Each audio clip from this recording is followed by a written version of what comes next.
A 1985 fire ripped through an Ionia home. A mom and her two young daughters were killed. 1 year later, the victim's father and husband was convicted of arson and murder, sentenced to spend the rest of his life behind bars. In the decades since, David Gavitt has always proclaimed his innocence. Tonight, Target 8 is discovering new science could lead to Gavitt walking out of prison. 24-hour News 8's Joe LaFurgey, he's in studio now with a story you'll only see here. Emily, David Lee Gavitt has appealed his conviction in the past with no success. But advances in arson investigation convinced Gavitt and eventually attorneys with the Michigan Innocence Clinic that the case needs another look. The fire broke out in the home on North Johnson Street in Ionia on the night of March 9, 1985, trapping David Lee Gavitt's wife, Angie, and their daughters, 3-year-old Katrina and 11-month-old Tracy. Gavitt's sister says her brother escaped, then tried forcing his way back inside. He was going to try to go back in to get Angie and the girls, and the neighbors held him back because the fire was too strong. Gavitt's wife and daughters died in the fire. David Gavitt suffered serious burns and cuts in the failed rescue, but the family's tragedy was far from over.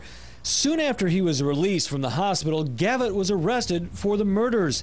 Investigators determined he'd set the fire. During his 1986 trial, experts testified they'd found poured patterns and intense low burns, indicating a fire fueled by gasoline. But time and technology has cast doubts on the experts' findings. Lawyers with the University of Michigan's Innocence Clinic, the same group involved in the release of Thomas Kress and Lorinda Swain, have put together an appeal they hope will set David Lee Gavitt, now 53 and serving time in the Carson City Correction Center, free, and could impact similar cases throughout the country. I'm starting to have a little bit more faith because I'm starting to see that there's good people out there that believe in him and believe that he didn't do it. Innocence Clinic lawyers reviewing Gavitt's case learned many of the findings which won the arson conviction came about during what they call the dark days of arson science, claiming in their appeal that investigators, quote, relied on arson investigation myths that pervaded the fire investigation community prior to the discovery of flashover. The phenomenon known as flashover is one key to Gavitt's appeal.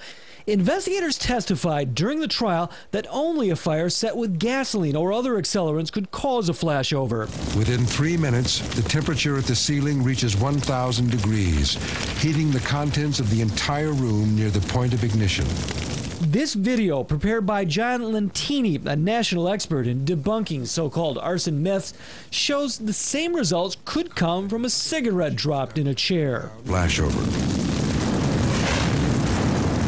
No rational jury could have found Mr. Gavitt guilty of murder if the findings of Mr. Lentini or any competent fire investigator applying modern standards would have been presented, wrote Innocence Clinic attorneys in their appeal. Past attempts to win Gavitt's freedom have not been successful. His family has learned not to get their hopes up, but they're not giving up hope either. We can't focus on the negative, you know, and just kind of go from there and take it day by day and see what each day brings. The clinic presented its findings to Ionia County Prosecutor Ronald Schaefer in August of last year. He's still reviewing the case facts. A hearing to give the judge an update on the case is set for later this month.